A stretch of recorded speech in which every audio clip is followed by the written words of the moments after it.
We always had this bit of a thing with him that he would just save himself up for certain spells in the day, so it wasn't always going to run and bowl 155, 160 k's an hour.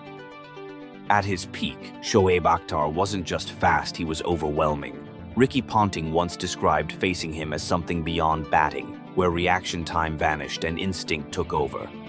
The ball didn't arrive, it exploded past you, and in those moments, against sheer, unrelenting pace, even the best in the world weren't playing cricket anymore. They were surviving it. Well, I don't know if he heard me or not, but for the next hour and a half, it was like, it was the quickest bowling that I've ever faced. Ricky Ponting rarely showed a flicker of doubt, even against the fiercest bowlers the game has ever seen. A titan among all-time greats, he made dominance look routine, but when raw, extreme pace enters the equation, even the very best can find themselves momentarily overpowered. And even when I did get bat on one, hit one and take off for a single, I'd look up and Justin would be like, no, I'm right up this end, thanks. You look after that end and I'll look up. But the real question is, does sheer pace alone create that fear, or is there something more at play that makes it truly intimidating? To establish a scientific baseline for fear, one must quantify the physical constraints of the batter's environment. The standard distance between the bowler's release point and the batter's popping crease is approximately 17.68 meters. At the elite threshold of 145 kilometers per hour or 90 miles per hour, the ball traverses this distance in roughly 0.45 seconds. This time frame is significant because it represents a neurological limit for human reaction and decision making.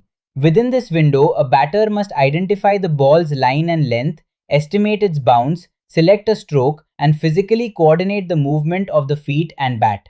The fear factor is activated when a bowler systematically reduces this decision-making window or introduces variables that make the trajectory unpredictable.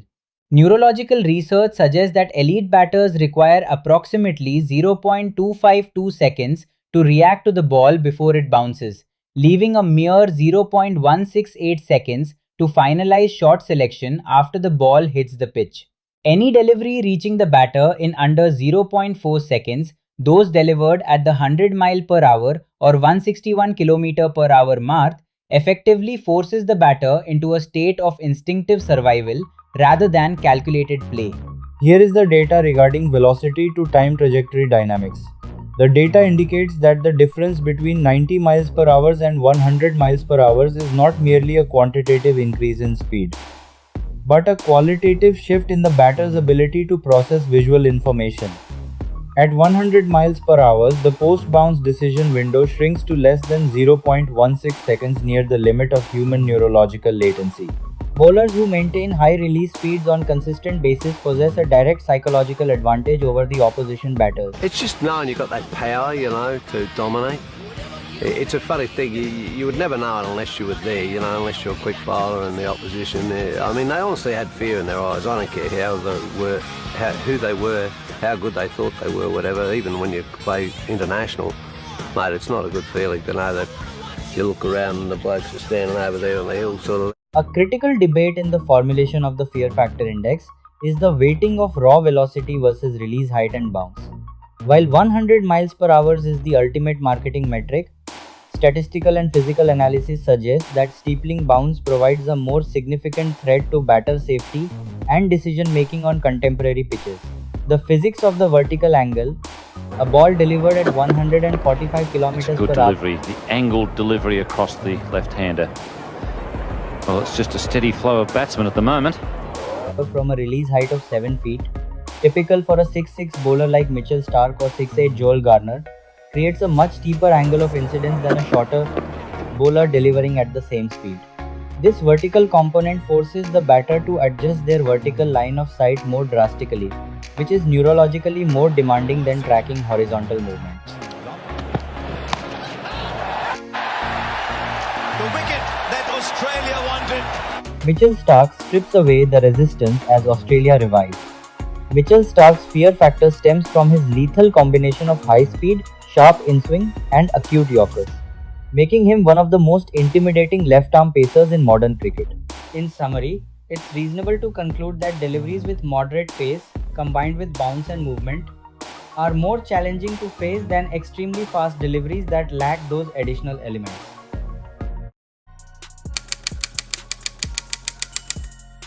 Sylvester Clarke is the most significant anomaly in fast bowling history. He played only 11 official test matches, yet his reputation among peers places him at the very top of the fear factor index. Legends like Vivian Richards and Steve Waugh rated him among the fastest and most terrifying. His career was defined by two things. First, the unprecedented depth of the West Indies pace attack. Second, a volatile temperament that led to his international exclusion. This exclusion followed the rebel tours of South Africa in the early 1980s. During the 1982-83 rebel tour, Clarke's speed was reportedly measured by a new automobile radar gun. Two South African police officers were testing the device at the Johannesburg ground. South African cricketer Alan Curry was present. He recalled Clarke bowling consistently between 98 and 101 miles per hour. Early 1980s radar technology had a margin of error. However, the physical evidence of Clarke's impact strongly supports the high velocity claim. Clarke's bowling was dangerous, but not because of a traditional, smooth rhythm. Unlike Michael Holding, who had a long, flowing run-up, Clarke used a short, relaxed approach that ended with a sudden chest-on delivery. His arm action included a double whirl, which helped him send the ball upward with steep bounce from his height of over 6 feet. This created what Dennis Amiss famously called the trapdoor ball, a delivery that was very hard to see coming out of the hand and would curve sharply in toward the batter's throat. Now imagine a bowler with Clarke's sheer pace and potential, yet denied consistent opportunities simply because he was competing in an era stacked with fast bowling giants. In that time, breaking into the side wasn't just difficult, it was brutal, because standing in his way was a legendary force. The West Indies Four Horsemen, widely regarded as the most devastating fast bowling attack in cricket history. The peak of West Indies pace bowling greatness is often placed in the 1970s and 1980s, but that dominance didn't begin with the famous fearsome four. Its roots go back decades. In the late 1950s and 1960s, Wes Hall and Charlie Griffith formed a genuinely fearsome pairing. Hall was genuinely fast, with a long, theatrical run-up. Griffith was arguably even more hostile, controversial for his bowling action, but devastating. Together, they were the backbone of a very strong West Indies side. Roy Gilchrist is perhaps the most underrated name in this conversation. His career was cut short by disciplinary issues, including being sent home mid-tour, which is why he's less remembered. But at his peak, his ability was elite. The West Indies pace battery was still feared in the 1990s, led by the deadly duo of Curtly Ambrose and Courtney Walsh. Ambrose, in particular, is widely regarded as one of the most lethal bowlers the game has ever seen. When Shane Warne compiled his list of the top 50 greatest cricketers, he said he thought carefully before placing Curtly Ambrose ahead of Glenn McGrath. His reasoning was this: McGrath is a great bowler and a great wicket taker. But Ambrose is not only a wicket taker, he is also a head taker. He can intimidate batters with his ability to take their wickets and make them fear for their safety.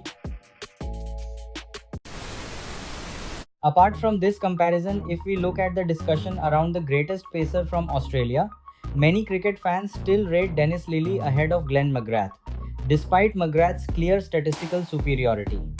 Because this debate was never just about numbers. Lillee's real strength was his versatility. He wasn't just fast, he was a complete package of pace, bounce, aggression, and presence. Before his injury, Lillee was a terrifying speedster. Batsmen didn't just play him, they survived him. But what made his legacy truly special was what came after. Post-injury, he adapted. He reduced his raw pace, but elevated his control, mastering line, length, accuracy, and variation. And instead of fading away, he became even more dangerous. That's why, even today, many believe that while stats tell one story, impact, fear, and charisma tell another. And in that story, Lillee still stands tall. In the modern context, as pitches become more uniform and protective equipment more advanced, the head taker is a dying breed. The resolution of the lethal bowler debate requires acknowledging that cricket has fundamentally changed its parameters of danger. The golden era provided the raw materials, dangerous pitches, limited protective gear, and minimal disciplinary oversight for bowlers like Sylvester Clarke and Jeff Thomson to maximize their biological potential for terror. The genius of modern era giants like Bumrah and Stark lies in maintaining high strike rates in a sanitized environment. Yet, the 0.4 second window of terror created by the legends of the 1980s and 90s remains the definitive benchmark for fast bowling lethality.